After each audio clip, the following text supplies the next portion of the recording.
would say that for me as a person, I think it's basically knowing who you are and how you detox, how you refresh, how you get back on track. I say that all of these things I've always like wished or let's have prayed and always worked to.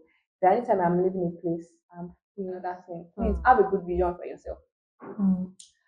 Know, like, picture yourself when you graduate. Like, how do you want to be when you graduate?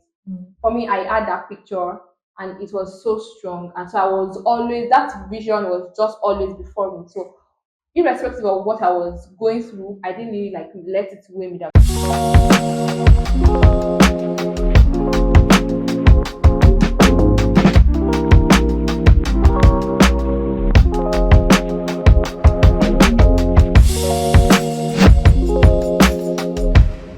Academics, school/academics, we talked about spiritual growth as well, church attendance.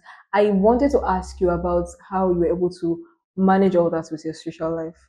But I think I'll just wrap it up with asking you that how you were able to combine social activities as well, if you had or not, and Okay. what, in retrospect, what would you have loved to do Better.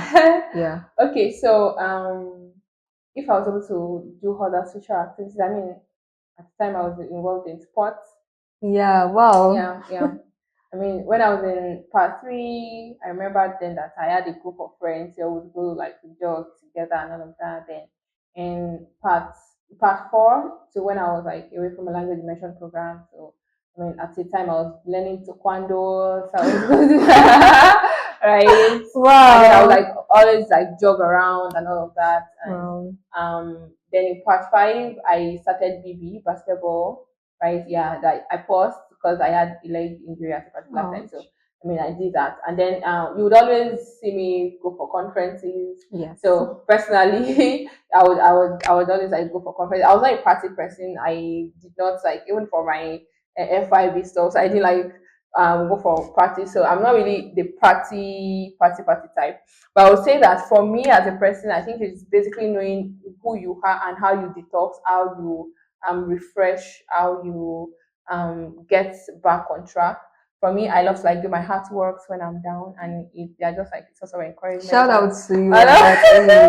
Thank you. So I don't know. I think the time will not be enough to talk about the amazing thing you did before you left school. Okay. Yeah. But then anyway, oh my god, time is just such a limit. So But yeah. So for me, I would say that I had a very good time. Then if there were certain things I feel like I should have done, I would say that all of the things I've always like wished or let's have prayed and always worked to. That anytime I'm leaving a place, I'm filled. So by the time I left AU, I feel like there was nothing more for me to do. Like I ensured that I did everything I wanted to do. And I feel like what wrapped it up was the H to 4.0. Now, for instance, when I was away from my language immersion program, and when I was in Badagry, I told myself that no, I was going to like leave a mark. I always want to like leave a mark wherever I go. So I had to do AHT 4.0, 3.0 there. No, was that no 2.0? And it was amazing because I mean, Badagry was so charged. I mean, the academic activity was just so choky. So the day I finished my exam, when I got back from the hall like this, I just dropped my bag. I went straight to the market to go and get art materials.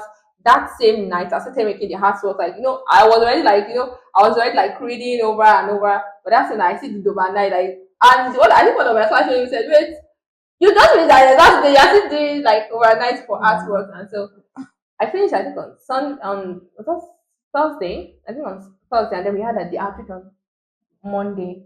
So I had like Friday, Saturday, I had to like really work on the artworks and then let them dry up and everything. And then on Monday we had it. So I feel like I did my best, and I tried to as much as possible just explore the land.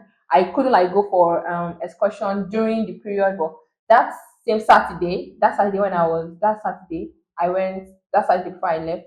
I went to the beach. I like saw a little bit of stuff. So I was able to like, I mean, at that time I knew that I was like I did my best. And then when I was also in Brazil, and I was coming and I had my project, I had speaking engagements all over and all of that. And then when I was done, I remember vividly that a day before I left, I made a video and I was like, I am done. Like, Wow. so I just felt like Just like I a had, sense of fulfillment. yes, I felt like I had I've emptied done myself. things. I felt like Mm. all I had, it was as regards church, it was as regards social impact, as regards my academics. I mean, I put in my whole best into it. So I felt like I was really, really done. And then when I was on the OAU AAC 4.0, it just seemed that I was done. And all that things that I also just rounded up during my stay and all of that. I rounded them up. So I knew that I was just done. Right. So for relationships, I feel like yeah, I feel like I would have done better. I mean, though I really do not have any regrets. To round this up, what would you just advise people that are still there now? Kind of like word of encouragement, or Encouragement. just to wrap this up. Okay, so if I'm to encourage you, encourage anyone listening to this, I would say that let purpose fuel you for whatever you are doing. Mm. So be purposeful, find your purpose. That alone would fuel you. I mean, and then never leave God. God is at the center of every single thing I do, and I carry him along in every area of my life. Then it's good that you manage your time properly. I mean, I know that you would have read a lot about time management and all of that, but I mean, it can never be cliche. Know how to manage your time. When you need to say no, say no. When you need to double up. Sometimes what you need to do is to double up, not even say no. Sometimes what you need to do is to double your speed, right? So know how to just manage your time appropriately. And then when you need to also seek for help, ensure you seek for help. Be your strongest motivation. And let me tell you another thing. Please have a good vision for yourself. Mm. Know, like, picture yourself when you graduate. Like, how do you want to be when you graduate? Mm. For me, I had that picture and it was so strong. And so I was always, that vision was just always before me. So irrespective of what I was going through, I didn't really like let it weigh me down because when I was even in part two, I had some health challenges then that was very serious. But I didn't allow it to weigh me down. I was just focused on what I wanted. And let me tell you, you don't have any excuse. I know that there are always excuses, but I would say you don't have any excuse because there are people who do not have up to what you have. There are people who are not even, who are not as complete as you are. I mean, there are people who are even praying to God to be where you are, and they will still do better. So you don't have any excuse to actually not be your best and do not compete with anybody. At the end of the day, it's your life, right? And everybody has their past, everybody has their purpose. So just find your space and be the best version of yourself. Be what God wants you to be. So nicely done. Thank you so much It's a once again. pleasure being Mwah, here. mwah.